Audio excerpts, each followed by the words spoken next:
Tonight at 10, their son killed in a devastating explosion in Utah County. Shelby Lofton speaks exclusively with his family. When the explosion happened, it went all directions and he was thrown into the garage. A Salt Lake bookstore shut down after a bomb threat. Today's storytime theme that may have caused it. As you can imagine, staff is a little shook. I do feel the right thing to do is not open today.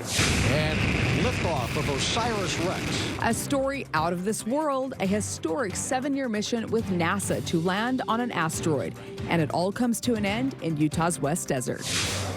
And the legendary voice of the Salt Lake Bees, signing off after 29 years behind the mic. I'm Steve Plowkey, and for the final time, so long from the ballpark. KSL News at 10 starts now. Thanks for being with us. Tonight, only on KSL, we're hearing from the family of the 19-year-old man killed in a home explosion.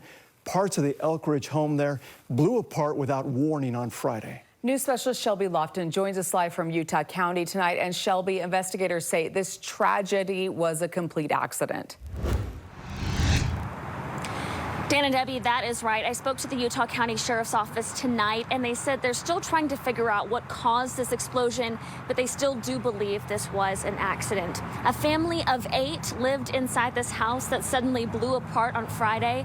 They lost their son and brother, 19-year-old Eric. I spoke to his heartbroken parents tonight.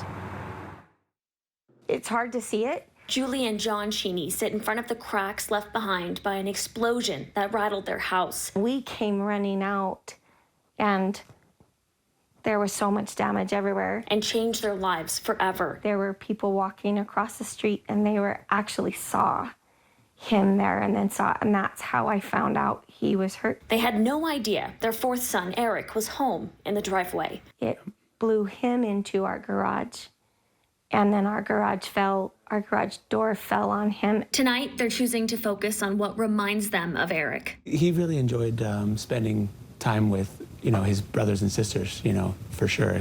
Even Adam, who's, 7 years younger than him. A star athlete. He was on the tennis team, varsity, top player. He was the varsity volleyball, one of the lead players. He did motocross. With a sharp memory. He'd be like, oh, remember, Mom? That's this person, and here's their parents, and this is their dog's name. He had his whole life ahead of him. He had just started a really good job that he loved in the construction field. The Cheneys said their son was thinking about going on a church mission. He was just living life. His father will remember talks around the kitchen table. To not have him, lightening the mood and, teasing a little bit.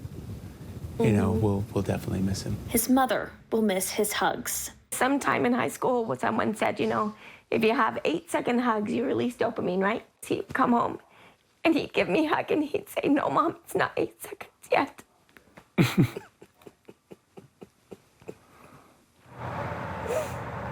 And the Cheneys will have extensive property damage to pay for on top of Eric's funeral costs. We will include a link to a GoFundMe that will help out this family in this story on KSL-TV.com. I'll send it back to you. All right, our prayers definitely with that family tonight. Shelby, thanks. We're learning more tonight.